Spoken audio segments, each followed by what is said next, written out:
Bonjour à toutes et à tous et bienvenue dans cette édition 2026 du Forum de l'engagement avec un thème très actuel, le thème de la transition bas carbone à l'épreuve du réel. Alors toute la journée, nous recevons des dirigeants, des experts, des décideurs pour comprendre comment conjuguer ambition climatique, compétitivité et souveraineté.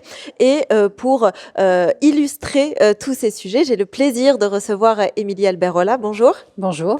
Vous êtes senior advisor chez SI Advisory Service et vous êtes la grande maîtresse de cérémonie de cette journée, de ce forum de l'engagement. Merci beaucoup d'être avec nous. Émilie, le thème choisi donc cette année pour ce forum de l'engagement est, je le disais, celui de la transition bas carbone à l'épreuve du réel. Pourquoi avoir voulu insister sur ce terme de réel? Qu'est-ce que ça signifie? Alors, on a choisi effectivement ce terme de réel pour ancrer le débat dans tous ces changements qui ont eu lieu depuis près d'un an. Aujourd'hui, la transition bas carbone s'inscrit dans un nouvel environnement, une nouvelle dynamique pour les entreprises, à la fois avec du recul. On parle beaucoup de vent contraire dans les débats actuellement sur la transition bas carbone.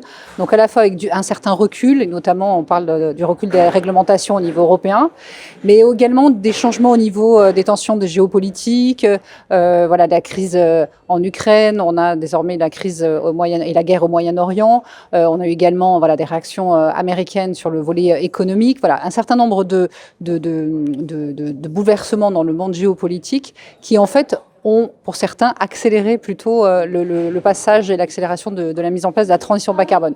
Donc les entreprises aujourd'hui, elles sont dans ce réel où on a ces vents contraires et l'objectif de la journée, c'était de se poser pour vraiment prendre cet ancrage du sujet dans le réel. Comment aujourd'hui on fait pour œuvrer, pour à la fois avancer dans un sujet économique et puis également accélérer aussi avec toutes les contraintes et les vents contraires de cette transition. Alors vous avez commencé à en citer quelques-unes. Quelles sont aujourd'hui les principales préoccupations des chefs d'entreprise au cours de vos échanges? Alors, les principales préoccupations des entreprises dans ce contexte de tension au niveau économique, au niveau énergétique, sont premièrement les coûts énergétiques. On a une explosion des coûts énergétiques de sources fossiles. Et donc, le premier sujet de préoccupation, c'est comment on peut accélérer la décarbonation pour réduire nos coûts énergétiques. Le deuxième sujet qu'on peut aussi, on a discuté aujourd'hui dans les débats et qu'on discute régulièrement avec les entreprises qu'on accompagne, c'est le sujet de la résilience. Dès lors que vous avez des impacts climatiques, on sort d'une semaine de canicule, qui ont des impacts très concrets d'un point de vue économique, qu'on a des chaînes de valeur, on a des ruptures d'approvisionnement. Il y a la crise aussi au Moyen-Orient avec le détroit d'Ormuz bloqué. Voilà. Dès lors que les risques climatiques, la chaîne d'approvisionnement est rompue, on a des risques de non-continuité d'activité. Et donc, le sujet de la résilience pour les entreprises, elle est très concrète aujourd'hui. Comment on s'assure d'avoir une continuité de service, comment on s'assure de gérer les approvisionnements, l'accès à l'énergie et toutes les matières premières pour faire en sorte que les entreprises continuent dans leur activité. Donc je dirais que c'est ces deux préoccupations majeures aujourd'hui, à la fois comment on accélère la décarbonation pour avoir recours à des énergies moins fossiles et plus renouvelables évidemment, et le deuxième volet, c'est comment on s'assure d'être résilient par rapport à toutes les vulnérabilités auxquelles les entreprises se font face. Alors justement, vous évoquez le sujet de la mise en œuvre et on a la sensation que le vent a tourné depuis quelque temps, qu'on est passé de l'engagement, du vœu pieux à vraiment la mise en œuvre. Est-ce que c'est le cas ? Alors très clairement aujourd'hui, parler de décarbonation, de résilience se conjugue au présent. On n'est plus du tout dans une vision d'engagement à prendre pour une vision très long-termiste à horizon 2050. Les impacts du changement climatique sont aujourd'hui. Les risques à gérer face au changement climatique sont à gérer aujourd'hui. Et on parle de risques, mais aussi parlons d'opportunités. Les opportunités économiques à saisir par les entreprises sont aussi aujourd'hui. Aujourd'hui, dans l'ensemble des débats qu'on a conduits, on a surtout évoqué toutes ces opportunités économiques qui créent de la compétitivité, qui créent de la robustesse pour les entreprises, de la résilience. Et donc ça aussi, c'est un sujet important pour les entreprises. Et alors, dernière question, quel message est-ce que vous aimeriez que les participants de cette journée retiennent ?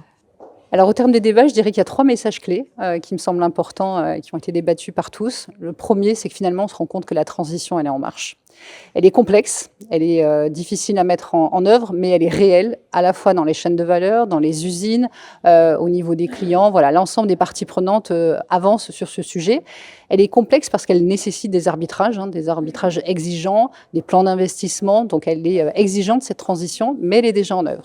Le deuxième message que je retiendrai, c'est que finalement, transition bas carbone et compétitivité et performance économique riment ensemble, en fait. Tout au long des échanges et des débats, on a eu la démonstration concrète qu'aujourd'hui, on parle de compétitivité industrielle. Alors qu'avant, on avait tendance à les Exactement, opposer. c'était plutôt opposé. Et puis le troisième message, c'est que finalement, la transition bas carbone, elle ne se fera pas seule. Il n'y a aucune entreprise, aucun participant qui a mis en exergue son action et son impact de manière totalement isolée.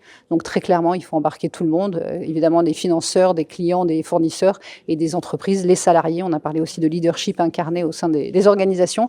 Donc je crois que voilà, on est unanimement convaincus que la transition se fera de manière collective. Merci beaucoup Émilie Alberola. Vous êtes, je le rappelle, maîtresse de cérémonie de cette grande journée et également senior advisor chez SI Advisory Service. Merci beaucoup pour avoir répondu à nos questions. Et quant à nous, eh bien, je vous remercie de nous avoir suivis pour toutes ces interviews et restez connectés puisque d'autres entretiens sont à venir. À très vite.